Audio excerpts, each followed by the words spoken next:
Okay, so my BF and I decided we would play D&D 5e together and have some of his friends join. It's our first game ever. One guy asked if he can invite another friend that's not part of our original friend group. BFI and I say yes. He joins and immediately asks to homebrew both race and class. It's our first game, so we say yes. He told us that he didn't plan on bringing homebrew magic into the game. Keep this in mind. I'm a tiefling sorcerer, and we have 2 human barbarians, 1 human rogue, 1 half-elf bard, a duck bard, a friend who makes realistic duck sounds, so we just call him Duck. He's not that guy, and that guy, half aberration primordial.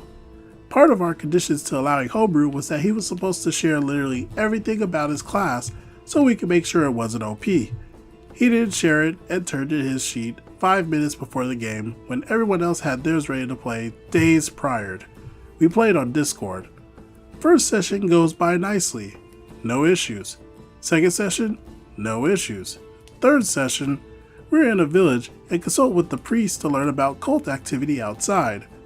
Well, apparently the guy's character dislikes priests, and he attacks him and the 2 nuns. My sorcerer and the bards go to defend the priests and the nuns, and the barbarians decide to fight with him. I and the half-elf bard turn to priests and one of the nuns invisible to protect them.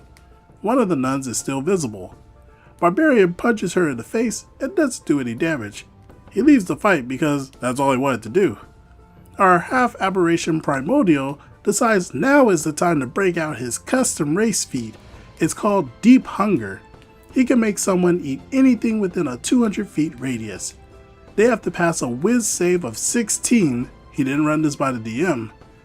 Using this custom magic, he then forces the nun to eat her own ovaries. Side note, during this fight the priest was supposed to one-shot all of them, but decided to give him 1/3 the damage. After this session, the DM, my BF, gets a notification from him on Discord. He asked if he could possibly be the DM for the duration of the upcoming dungeon, and told him he was already creating a dungeon layout and plan for what's inside. BF says no, and then brings up how OP his character is. He asks him to either balance the class or change it to a non-homebrew. I then get a message from him complaining about how the DM is so adamant that he completely has to change his character, and that he doesn't want to make a new character halfway through a campaign. 4 sessions is definitely not halfway, and complaining about how we are leveling at a snail's pace, even though we're already level 3 by our 4th session.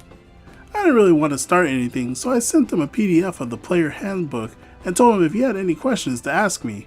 Mind you, I was trying to be as nice as possible. He then brings up how, but he's already approved everything. No, he didn't. I can check his computer. I tell him nicely that maybe he should reconsider the limits of his class, and then he goes all crazy telling me how he didn't think this was a serious campaign because we have a duck in our party, and why are we changing our rules about homebrew? I tell him he is the only one not taking the campaign seriously and that even the duck has everything balanced. He then tried to say my character was too OP because she one-shotted some people with burning hands. In my defense, they are very weak, and I just rolled a crit.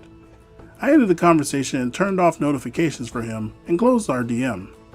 He then DMs my boyfriend, DM, "That girl is being so annoying.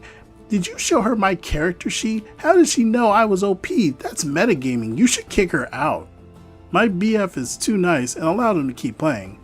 Next session, he revised his character and made a fighter and druid multi-class. Combat comes along, and he uses Hunter's Mark. At the end of the session, I asked him if he multi-classed into Ranger too. He says no, but the DM approved me of using it. I asked my BF, and when the guy asked, he specifically left out that it wasn't for his class. My BF assumed it was because why would he ask for a spell outside of his class if he knows it's wrong? I was kind of upset by this because he's been a jerk the entire time, and he's lied to me and even taken advantage over the fact that my boyfriend doesn't know that much about D&D. My boyfriend cheered me up and told me that he's making the dungeon boss OP, and how if that guy dies in the dungeon, he's perma-killing him. Next session's today, but I can't wait to see his reaction when his character, who is already at low health from the rest of the dungeon, decides to fight the boss and most likely dies because of it. A quick update.